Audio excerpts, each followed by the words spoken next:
Selamat datang di Kota Melabuh, Kabupaten Aceh Barat, tempat saya mengajar dan mendidik generasi penerus bangsa.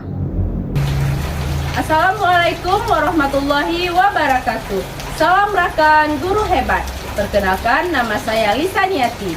Saya adalah guru kelas SD Negeri 23 Melabuh, Kecamatan Johan Palawan, Kabupaten Aceh Barat. SD Negeri 23 Melabuh adalah salah satu sekolah dasar yang berada di Kecamatan Johan Palawan, Kabupaten Aceh Barat, yang memiliki 6 rombongan belajar dengan jumlah peserta didik sebanyak 122 orang. Pada tahun ajaran 2024-2025, SD Negeri 23 Melabuh baru mulai mengimplementasikan kurikulum Merdeka. Dalam proses pembelajaran, tentu pentingnya menerapkan disiplin positif kepada peserta didik guna menciptakan lingkungan sekolah yang mendidik, humanis, dan bermakna. Disiplin positif adalah pendekatan mendidik yang fokus pada pengembangan karakter dan keterampilan sosial anak tanpa menggunakan hukuman, kekerasan, dan imbalan.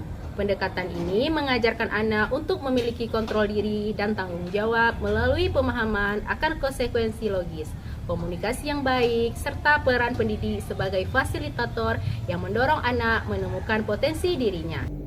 Disiplin positif perlu diterapkan ketika situasi sekolah atau peserta didik menunjukkan adanya tantangan dalam perilaku, motivasi, maupun hubungan antar warga sekolah. Didik sering ribut atau tidak fokus saat pembelajaran.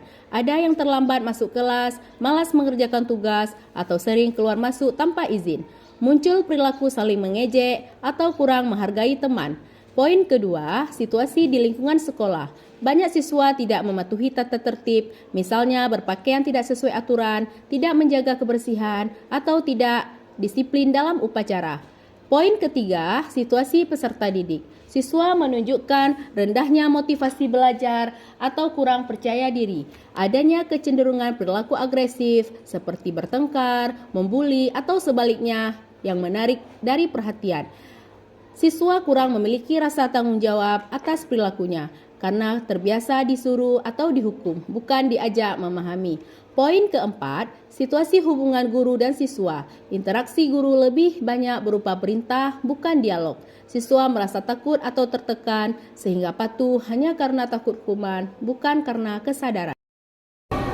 Dalam kurikulum Merdeka, guru harus mampu mengubah cara pandang dan tindakan dalam menghadapi karakter siswa yang berbeda. Jika dulu guru identik dengan memberikan hukuman, larangan, dan kepatuhan mutlak, sekarang guru harus menekankan kesadaran diri, tanggung jawab, dan kemandirian murid. Setiap masalah pasti ada solusinya. Dalam praktik baik ini, sebagai seorang pendidik, saya harus bertanggung jawab dalam menerapkan disiplin positif baik di dalam kelas maupun di dalam lingkungan sekolah.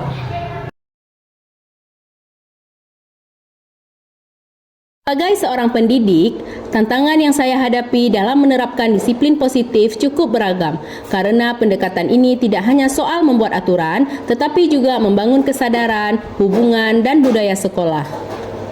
Dari beberapa permasalahan, maka saya menyimpulkan bahwa tantangan yang dihadapi yaitu yang pertama, banyak guru terbiasa dengan pola hukuman dan perintah, beralih ke disiplin positif, menuntut perubahan cara pandang dari menghukum ke mengarahkan dan membimbing.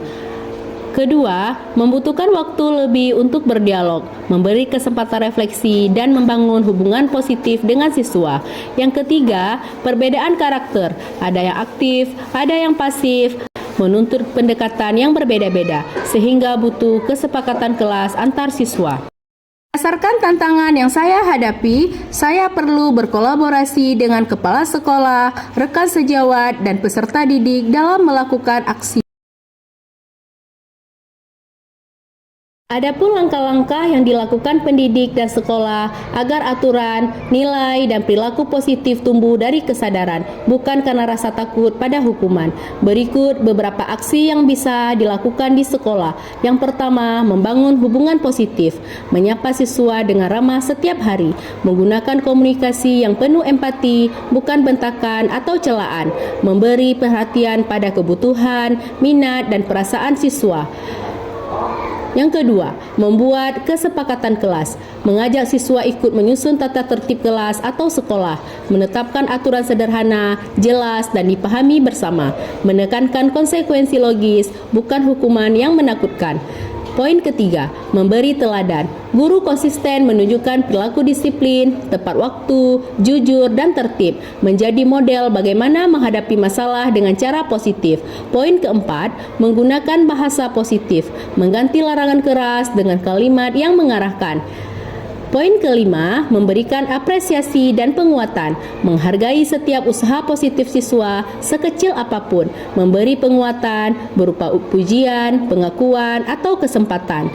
Poin keenam, melatih tanggung jawab, memberi kesempatan siswa memperbaiki kesalahan dengan cara konstruktif. Misalnya, siswa yang buang sampah sembarangan diminta ikut membersihkan area kelas.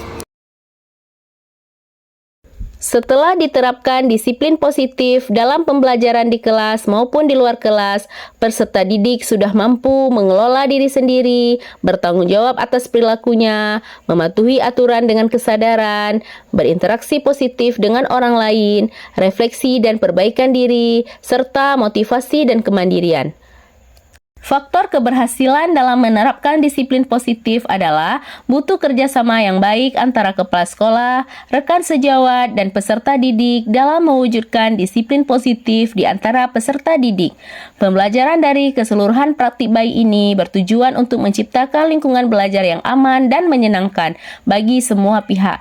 Selain itu, sebagai seorang pendidik, harus tetap meningkatkan kemampuan diri agar dapat menciptakan pembelajaran yang berkualitas bagi peserta didik, agar tujuan pembelajaran dapat tercapai sesuai yang diharapkan.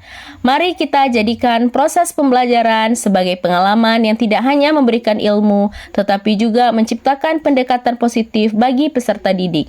Mari menjadi guru yang selalu menjadi teladan untuk lingkungan sekolahnya.